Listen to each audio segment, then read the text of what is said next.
Good afternoon, everyone. This is Choronzon Rants for the 30th of November in the year of our Lord 2022. Okay, just a few things to go over and a bit of news for what's coming up on the channel. I'm working on OBS Studio and a producer to help me out and be able to stream a bit better for you guys.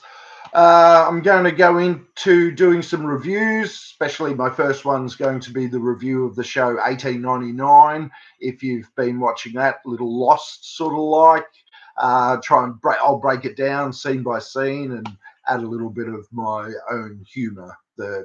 If you're here, you know what it's about. All right, so with the title, Superbugs Caused by Climate Change.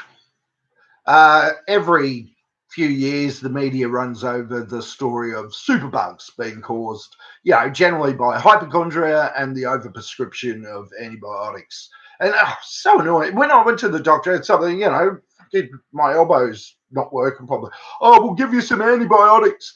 And I said to him, why antibiotics? Oh, well, that's the first line. And if that doesn't do it, we'll go from there. It's like, holy fuck. So I saw today a doctor saying, oh, we don't want medical marijuana to be the first line of treatment.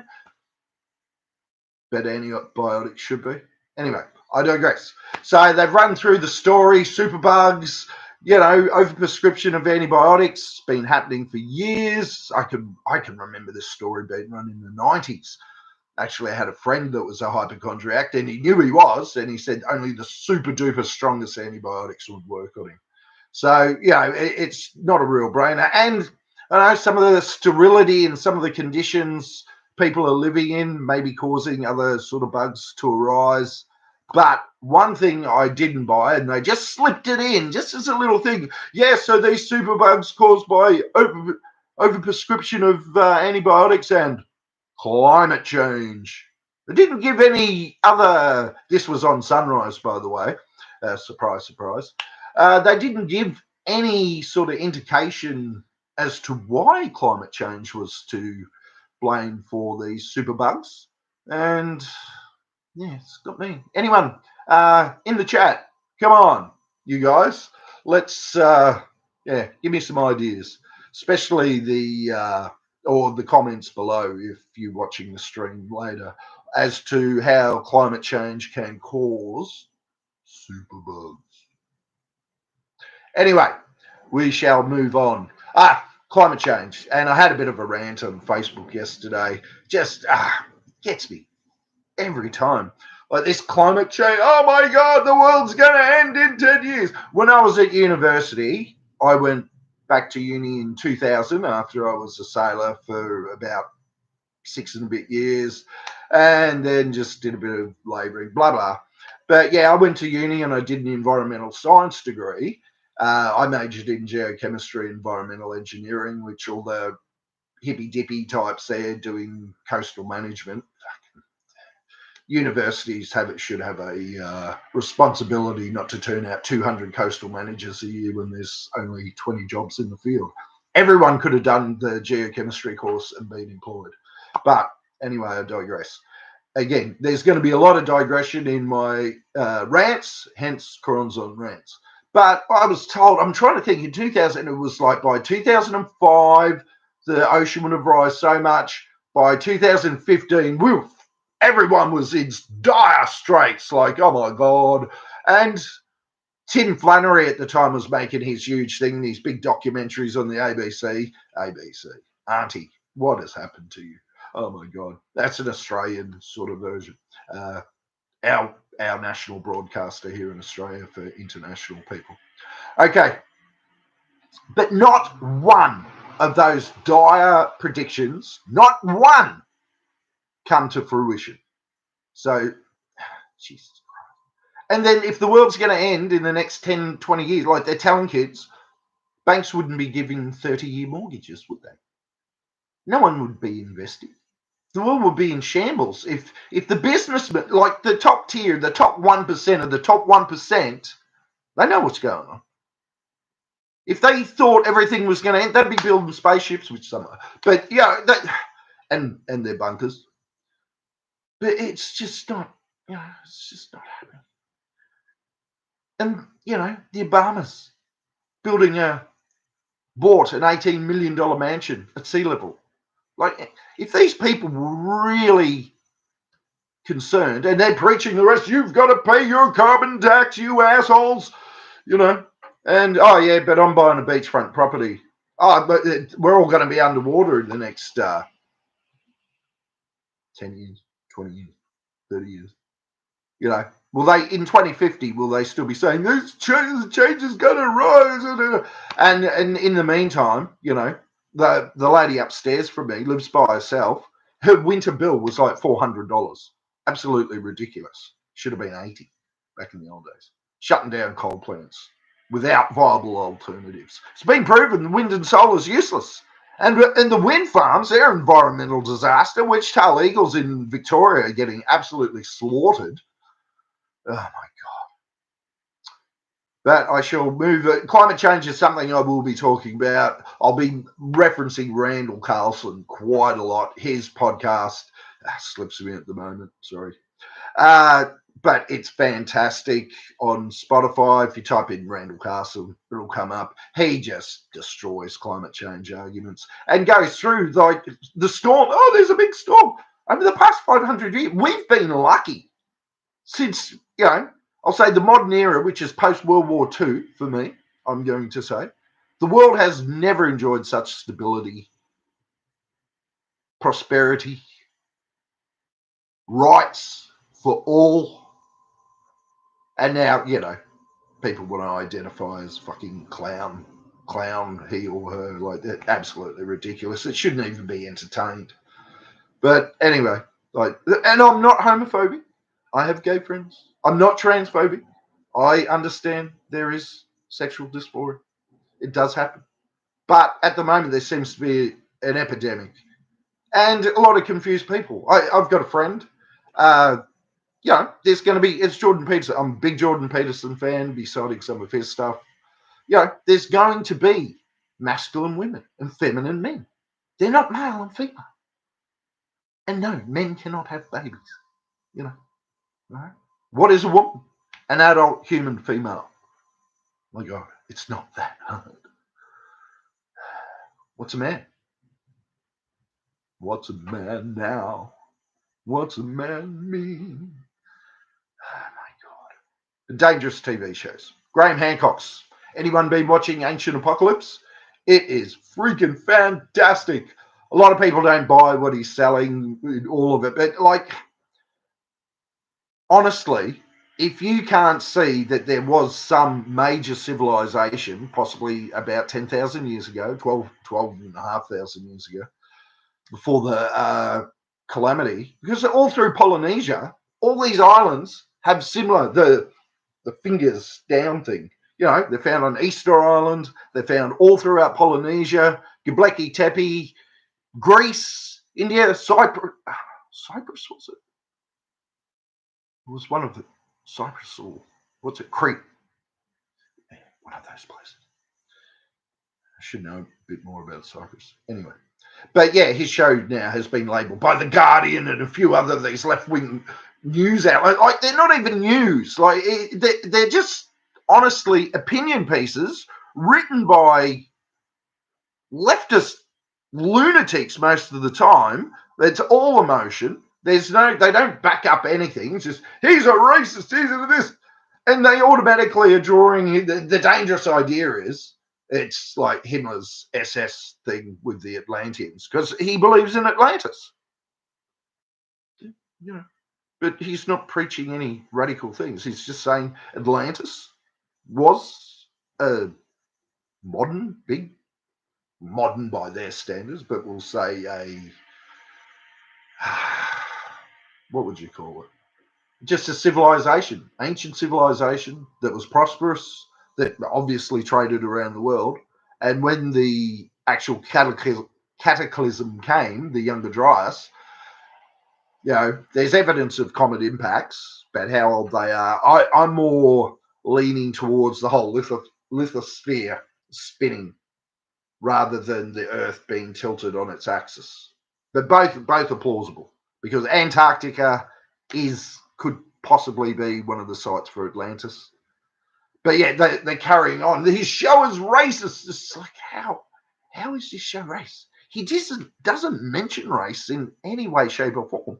And then he's talking about the earliest, parts of civilization from this epoch, from say 4,500 BC, was from Egypt.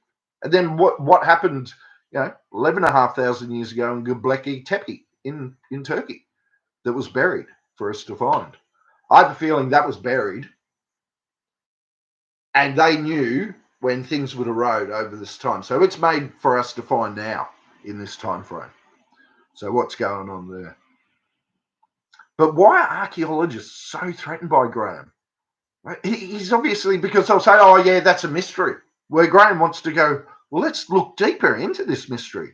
Finding pyramids on pyramids on pyramids like Russian dolls, evidence of work in the pyramid in Indonesia, going back 20,000 years. They're trying to tell us before about 4,000 BC, we were all hunter-gatherers. I think it's quite obvious there was a major civilization alongside hunter-gatherers, which we do today. Like here in Queensland, I only have to travel 3,000 kilometres north to New Guinea, the highlands there. There's people living traditional lifestyles. But you don't go there because I'll fucking eat you. Story of a miner. Guys, choppers flying around, going to a mine, friends with the locals, but chopper crashed, which happens. By the time the guys went there to save them, the locals, who they'd been paying, were meant to be their friends, hearts and livers had been taken out of everyone in the chopper. Don't know if they were dead or they got a little help. Anyway. All right, and some other things that are going to be happening with the channel, getting OBS Studio sorted, as I mentioned, show reviews with 1899, some other things, maybe some old movies that I like. Krull, I'd love to go through that scene by scene. It would be hilarious. I seek the widow! Anyway, all right, and I want to do a lot more on the paranormal side. Anyone that knows me knows I love the paranormal.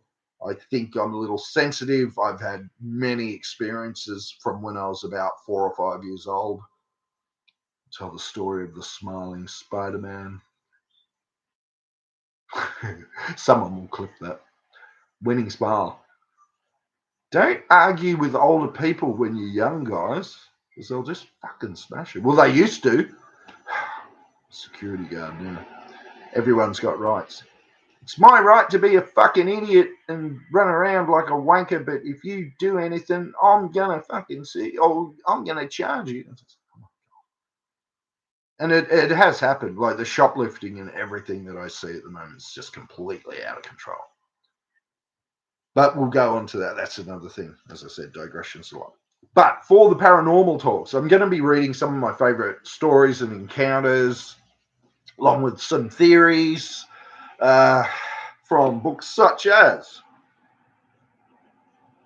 Giants from the Stone Age. Oh my God, I've got to mirror it. It's back to frontage.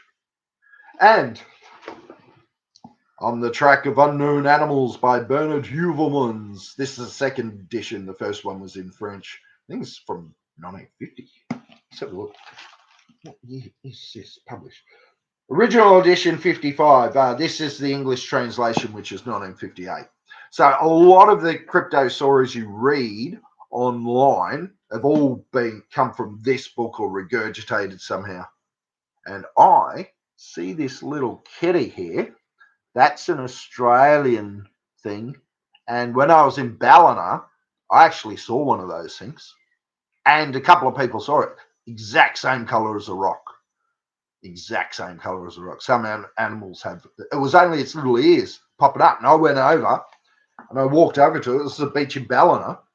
We're walking. I lived at Angels Beach in Ballina, and I lived in the suburb, Bayview Drive. I was walking across the little overpass there, across the coastal road, and there's a little bit of the bush before you get to the beach, and there's a few volcanic rocks and that left there. And we'll look at, and I said, it's got ears. That's a cat, and people just don't look twice. A lot of people just don't look twice. So I walked over to it. Girlfriend and a friend were over watching me. And this thing looks at me, and its eyes were yellow, and its face, it was the most ferocious looking thing I had ever seen. It was ghastly. And anyway, he got up and it fucked off, and it had the blue stripes down the side. So I don't think there's anything supernatural about that thing. It's just a cat that's really good at hiding, really good at hiding. And I'm sure other people, I wish at the time I went to the North Coast Advocate and sort of told the story and asked if anyone else has seen the giant kitty at Angel's Beach. Perhaps it could be an interdimensional traveller. I'm not sure. And finally, I'll be this book.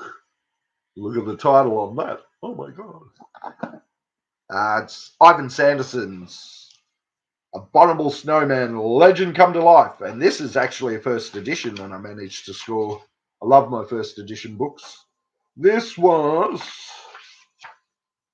1961, and this has some marvelous things. But Ivan was really of the flesh and blood. It's an undescribed ape living in the wilderness type thing, and he goes into some serious. Let me find some plates here. Ooh. Yeah, he was a little. Yeah, the views at the time were a little. They're a little on the nose now, some of them, but yeah, all these footprints and other bits and pieces. That one by Eric Shipton in the snow. I've seen a huge breakdown on that where they think it was two bears walking on. The actual, like, they'll call people pseudo-scientists, but pseudo-skeptics is the thing. That some of the grasping at drawstrings that they do to try and explain things away, far more ridiculous than some of the more left of center alternatives like dimensional slips, time slips, all that sort of thing. So I'll be reading some of my favourite stories from there. Accounts, most of the accounts are drawn from the Dreamtime. There's a hell of a lot from around Lismore and the north coast of New South Wales, which is fully Yowie territory. Some of the old timers, they're all pretty much gone now. They're all on their last legs sort of 30 years ago. And when I was young, like working on farms and old beekeepers and, cow cockies and that, and some would be, no, it's not real. But there was this one time and a friend recently up at Kenilworth saw something, and she said it was that colour, camel sort of colour or cardboardy colour. She just saw a big mass just move in the bush. And in Australia, we don't have any, like, could have been a cow, but she's saying it was too high. And there was also some footprints found out there, but it was like the three-toed sort of footprint. It was crazy. The blonde and prosper. Also, I'll be talking a bit of Star Trek on the channel, maybe a little bit of pop culture. Culture Wars, which, we're all sick to death. Like, I'm a rent-a-cop at a strip mall. I know, but, that was after 20 years of working in labs and all sorts of things. I'm just doing something a little different. But the movies at the moment, I should be chasing little bastards around the place that are running amok, which happens damn when Black Adam opened, had a few kids. But Wakanda Forever's just not bringing them in. Black Adam just went through town quick. Thor, Love and Blunder. Oh my God. They had a big opening night for that. And then after that, no one came back. Sometimes I like to stand at the bottom of the escalator. The cinemas are where I work are up. And I like to listen to what people are saying about the movie. And oh my God. Thor, Love and Blunder. Oh, I was loving it. Everyone's walking. What the fuck was that? That was just terrible. Taika Waititi in his toilet humor. Like, what the hell? But all right, guys. Choronzon Beam Splitter coming to you from the very bowels of Ascot. I shall be back, hopefully with a better system. The old Toshiba I'm running on is 12 years old, and it's just not up to it. I've got a friend hunting some computers and hopefully doing a bit of production for me. Choronzon signing off, and as usual, I will say, be awake, not woke.